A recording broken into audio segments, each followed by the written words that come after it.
Bienvenue dans ma bulle. Dans ma bulle, c'est un podcast dans lequel j'avais à cœur de vous partager et de vous transmettre mes découvertes, mes réflexions et mes explorations sur la vie.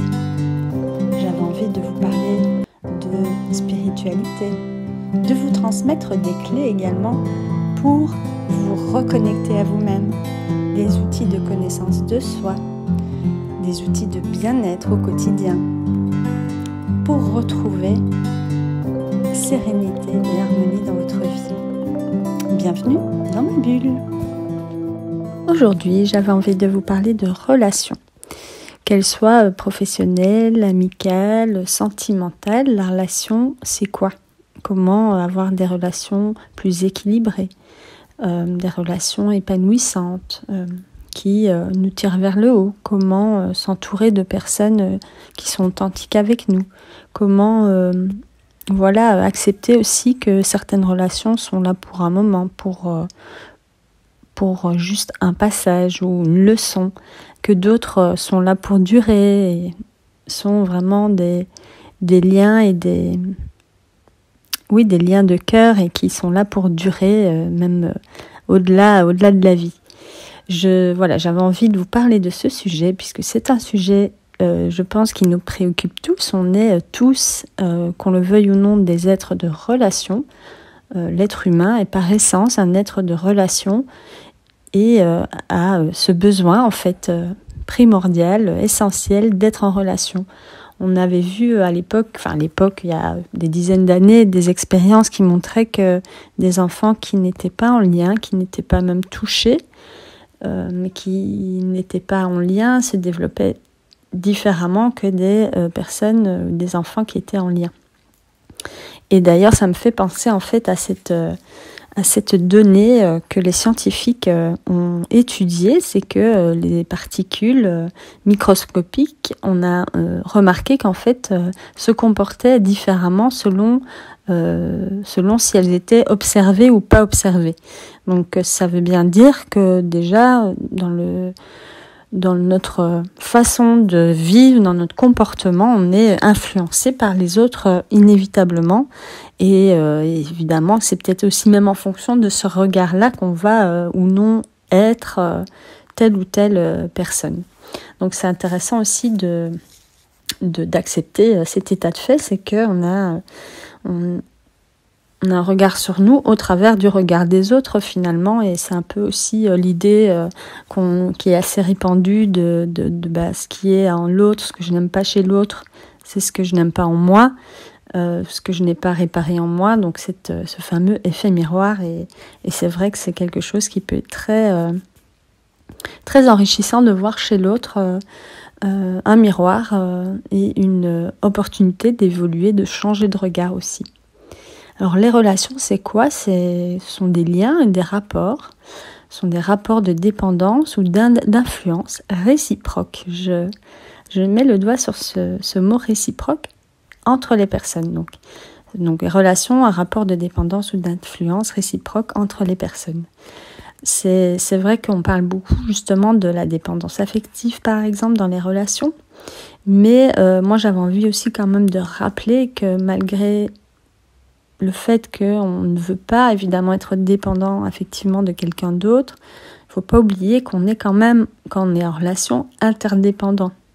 Et donc on ne peut pas se comporter et tendre à un 100% d'indépendance si on veut vraiment construire une vie de couple et une relation de couple stable, ancrée et durable. Ça, c'est une première chose.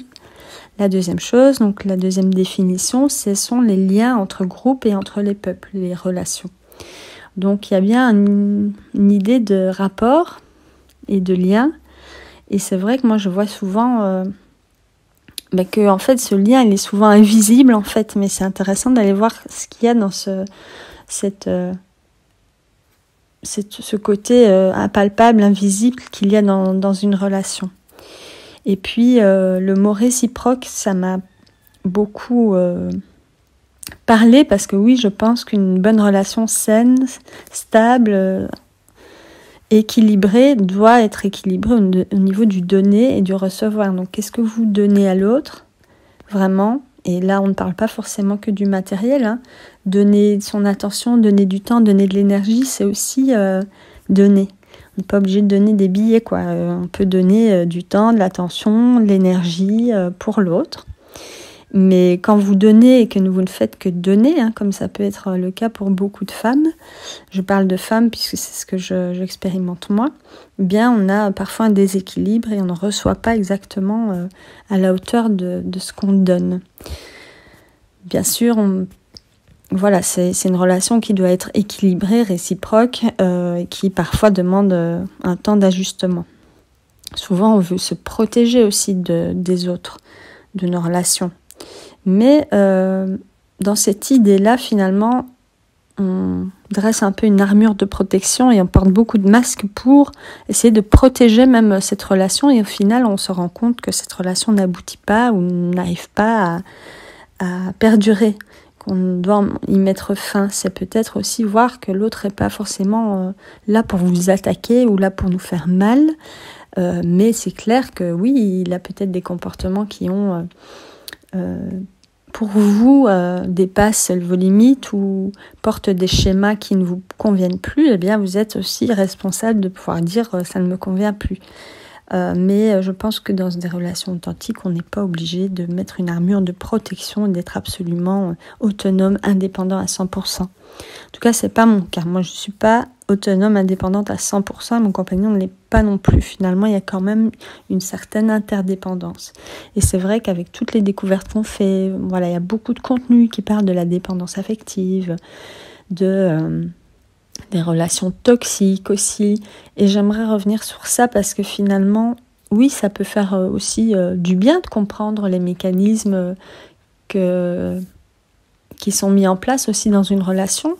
Mais c'est aussi ne pas tomber dans un extrême ou dans un autre extrême, de dire qu'il faut absolument être indépendant à 100% et que non, parce que si vous êtes indépendant à 100%, finalement, je veux dire, l'autre ne vous sert plus à rien, vous ne vous voyez que pour les bons moments et les mauvais moments, vous êtes tout seul. Donc voilà, moi j'ai pris conscience que finalement il y avait quand même une interdépendance entre les personnes qui était nécessaire finalement pour tenir quand même une certaine idée du couple et d'une relation plus saine. Donc ça ne veut pas dire que sortir de la dépendance affective, c'est être complètement indépendant à 100% et autonome. Voilà, c'est pas ça. Mais c'est vrai qu'il y a ce côté développement personnel qui vient souvent nous remettre en question cette dépendance affective. Mais voilà, je pense que c'est pas non plus nécessaire de mélanger tout. Et qu'on peut tout à fait accepter qu'on est quand même en couple et qu'on est interdépendant, surtout si on a des enfants et qu'on ne peut pas, on ne peut pas chercher à 100% son indépendance si on veut être avec l'autre, quoi. Et donc voilà, ce lien, cette relation, ce sont des liens qu'on a avec les autres, qu'ils soient visibles ou invisibles finalement. Ces liens, c'est ce qui nous tient aussi les uns aux autres et parfois on a du mal à mettre fin à des relations parce qu'on sait la vie est ainsi faite. Il y a des gens qui vont passer, qui vont monter dans votre train pour une raison ou pour une autre, puis qui redescendront et qui feront plus partie de votre vie, d'autres qui vont rester toute votre vie, d'autres qui vont rester un bout de votre vie. Moi je dis toujours c'est que j'ai pas 20 meilleurs amis, j'ai vraiment quelques personnes vraiment sur qui je peux compter, ça se compte sur les doigts d'une main. Et ça, c'est vrai que j'en ai pris conscience aussi l'année dernière, c'est que je pensais que le fait que j'ai pas un entourage hyper nombreux en fait, mais par contre, c'est vrai que ce sont des relations qui sont sincères en tout cas et j'ai l'impression authentiques, en tout cas le plus possible. Et puis ceux qui ne le sont pas, c'est vrai que j'ai pas spécialement envie de rester dans cette relation ou de la nourrir. Parce que il y a des relations qui sont à subir, entre guillemets. En tout cas, on n'a pas toujours le choix. On n'a pas toujours le choix de sa famille. On n'a pas toujours le choix de ses collègues, de son patron, etc.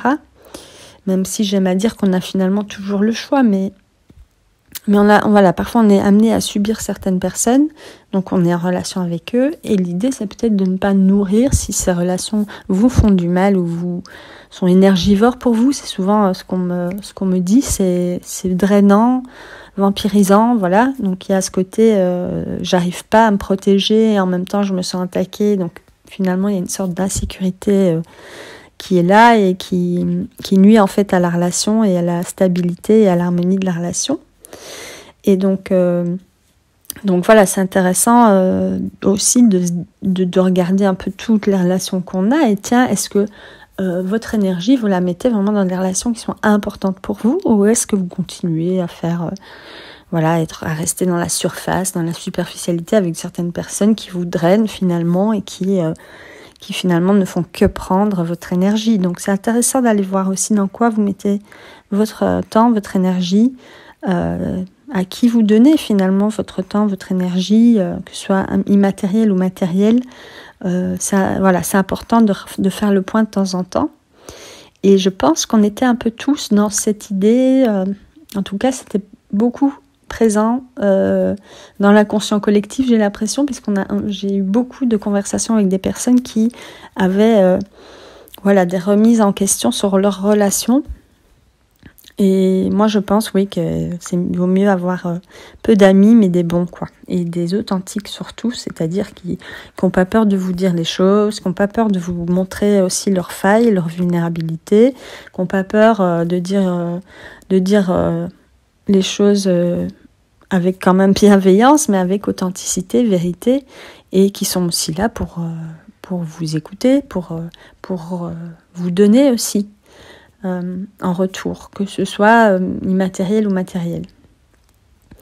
Donc voilà ce que j'avais à vous dire sur les relations, et c'est vrai que cette découverte sur les particules, ça m'avait pas mal intéressé, le fait de savoir que quand on est observé, on n'agit pas de la même façon que si on ne l'était pas. Donc il y a vraiment une part de jugement des autres, et tiens, qu'est-ce que les autres vont penser si je fais ci ou ça. Et souvent, finalement, nos relations, elles sont un peu maintenues par ces peurs de tiens, qu'est-ce qu'on va penser, quel est le jugement des autres. Et je me demande finalement qu'est-ce qu'on ferait si on n'était pas observé, si là, maintenant, aujourd'hui, on vous disait tiens, personne ne vous voit, vous faites ce que vous voulez, qu'est-ce que vous feriez ? Sérieusement. Donc ça, c'est une question que j'avais envie de vous poser. J'espère en tout cas que ces quelques mots, ces quelques lignes vont vous parler. En tout cas, j'avais envie de vous partager sur ce sujet. Et puis, vous parler également de vulnérabilité, mais ce sera dans un prochain podcast certainement. Et puis, je voulais pas vous parler aussi du fait que finalement, on oublie parfois en fait de se connecter à son ressenti quand on est au début d'une relation, par exemple, aussi au début d'une relation professionnelle, amicale, ou peu importe le type de relation, mais vraiment se reconnecter à son ressenti de départ. Souvent, j'ai remarqué qu'au début, par exemple, de relations qu'on appellerait des relations toxiques, donc qui sont basées sur des schémas d'abus, de violence, de manipulation, ce genre de choses, on a un ressenti en fait au début de la relation, et ces ressentis sont parfois interprétés comme quelque chose de « oh, je ressens quelque chose de fort pour lui ». Et ce quelque chose de fort, parfois, est mal identifié en fait. On pense que c'est ça l'amour, mais l'amour, ça n'est pas une émotion.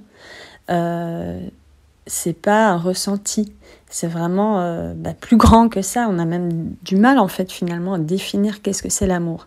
L'amour, c'est de l'attachement, c'est plus grand que de l'attachement.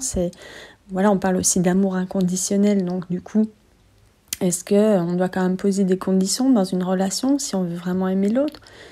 Je pense que déjà pour qu'une relation soit saine, on doit poser un cadre.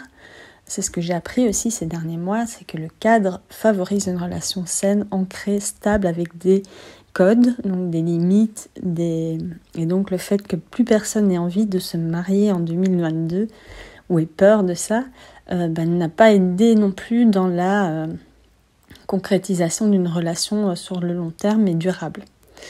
Donc ce que je voulais dire aussi par rapport à vos ressentis, essayez quand même de regarder si ces ressentis, c'est pas peut-être de la peur, voilà, quelque chose qui peut-être qui vous fait sentir coupable, en tout cas des émotions qui pourraient un peu vous guider sur l'authenticité et sur la bienveillance de la personne. Parce que je sais que certaines personnalités ont tendance à peut-être mettre un masque au début d'une relation, et on le fait tous pour pouvoir plaire à l'autre. On a, c'est clair, ce besoin d'appartenance aussi, ce besoin d'attachement, ce sont des besoins qu'on a tous en tant qu'humains.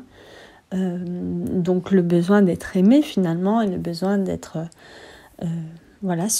suffisamment aimable.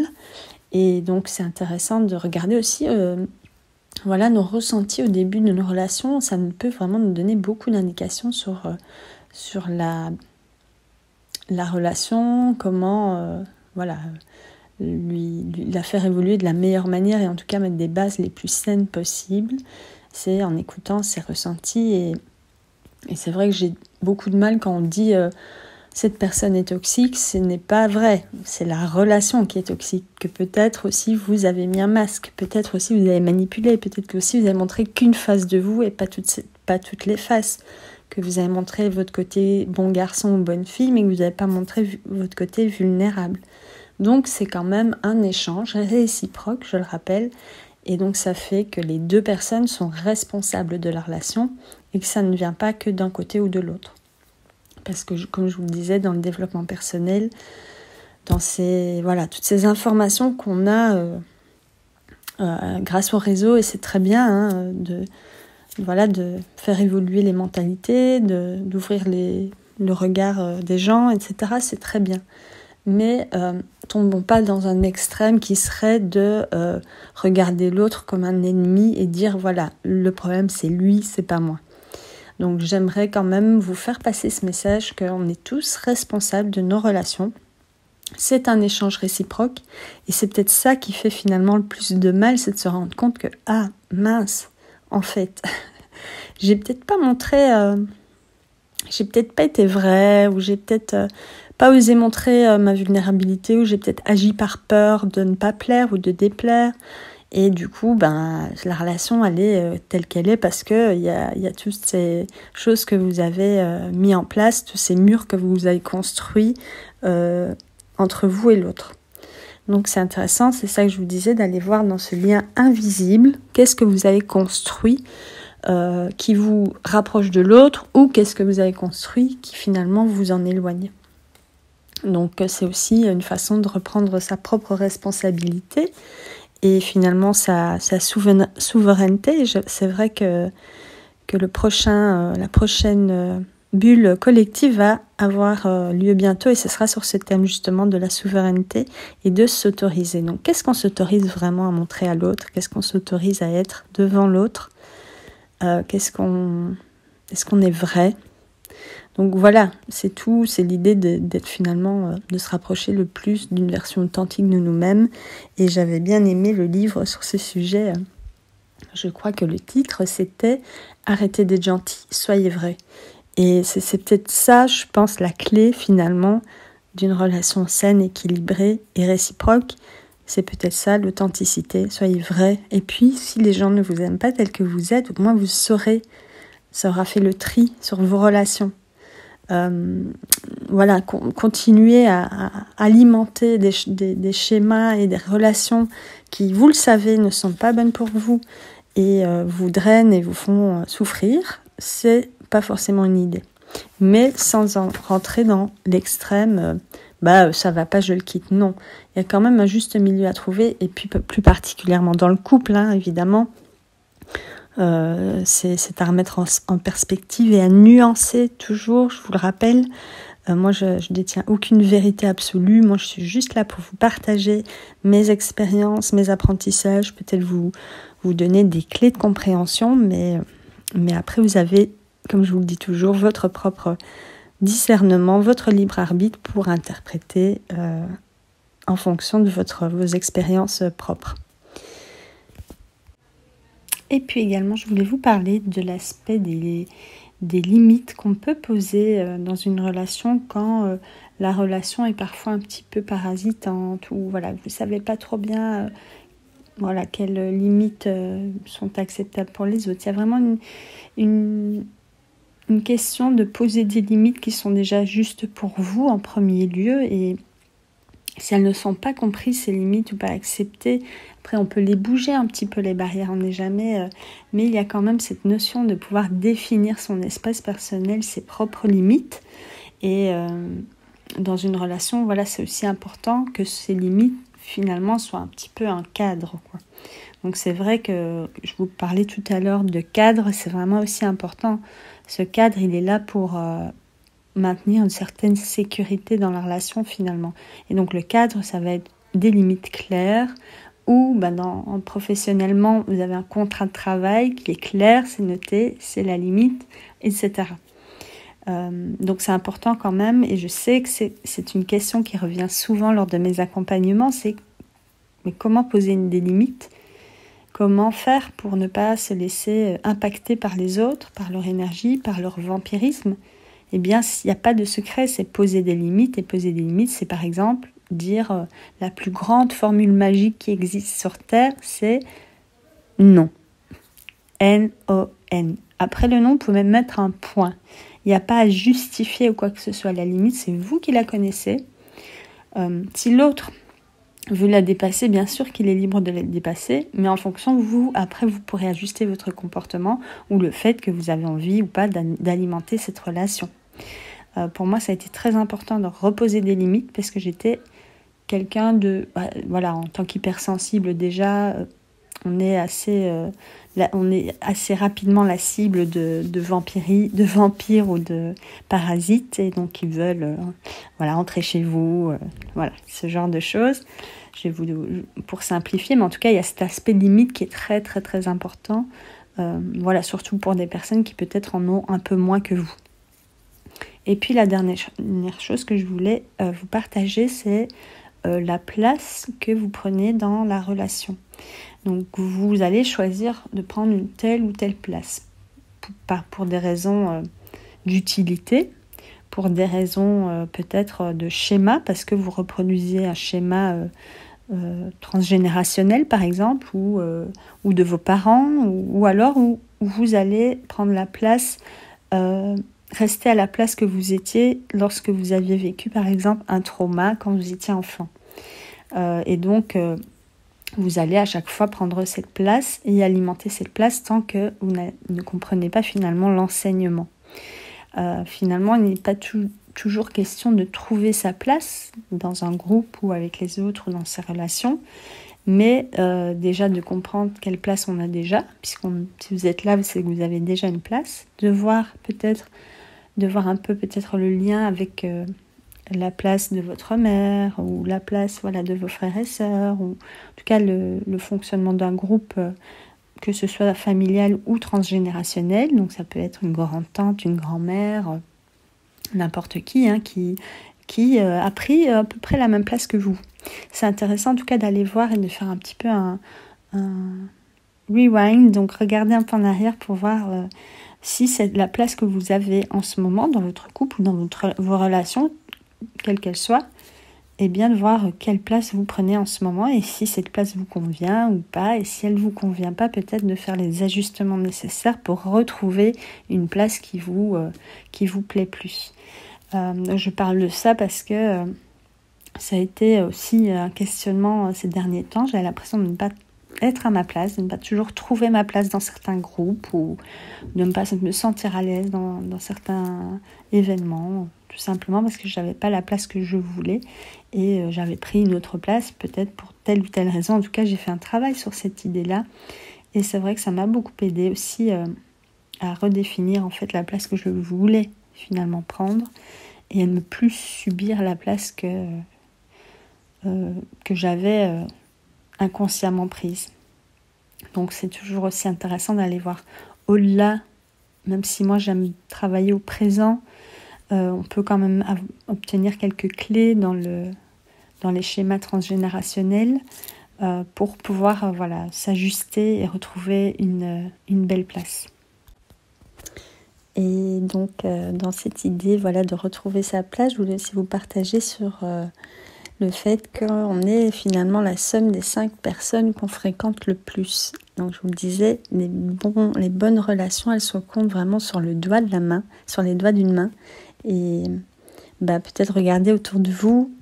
Si vous dites que voilà, vous êtes impacté, vous vous sentez anxieux en ce moment, peut-être regarder autour de vous si vos relations sont saines, sont vraiment le reflet de qui vous êtes maintenant aujourd'hui. Et accepter aussi que on est aussi cette somme de toutes les personnes qu'on fréquente finalement, et qu'on n'est bien sûr pas obligé de subir des relations qui ne nous épanouissent pas. Et on doit aussi parfois faire ce que j'appellerais des deuils de relations. Et c'est souvent ça qui est compliqué, parce que par loyauté, on va continuer à alimenter des relations qui ne nous conviennent pas, ou parce qu'on n'a pas développé une estime de nous assez suffisante pour comprendre en fait qu'on mérite des relations épanouissantes et saines. Et donc c'est vrai que c'est un gros travail à faire sur soi, de redéfinir ses limites, d'authenticité aussi envers les autres. Et puis finalement on est tous, qu'on le veuille ou non, connectés, interconnectés, interdépendants. Et en prendre conscience, c'est déjà un pas. Moi je continue de mon côté à vous parler de divers sujets. N'hésitez pas, si vous avez envie de parler d'un sujet ou d'une problématique que vous avez, ou de me contacter si vous avez envie d'être accompagné à retrouver une place plus juste pour vous, que ce soit dans vos relations amoureuses ou professionnelles. J'ai à cœur de vous accompagner en tout cas dans cette démarche de mieux-être, de mieux vivre et de bien-être au travers des bulles reconnexion, des bulles magnétiques, ou du soin collectif d'ailleurs qui aura lieu le 22 février. C'est vrai que cette année, une année 6, je vous l'avais déjà mentionné, c'est une année où on va vraiment remettre en question nos liens. C'est vraiment le thème de cette année. Donc ça ne m'étonne pas que cette problématique ressorte un peu plus ces derniers temps chez nous et dans le collectif plus globalement. En tout cas, j'espère que ça vous aura aidé, que ça vous aura plu, que ça vous aura donné des clés de compréhension dans vos relations, et que ça vous permettra de faire un petit travail intérieur pour une plus belle harmonie extérieure. Je vous dis à bientôt et passez une belle semaine de l'amour, et n'oubliez pas d'aimer la première personne qui compte, c'est-à-dire vous-même. À bientôt!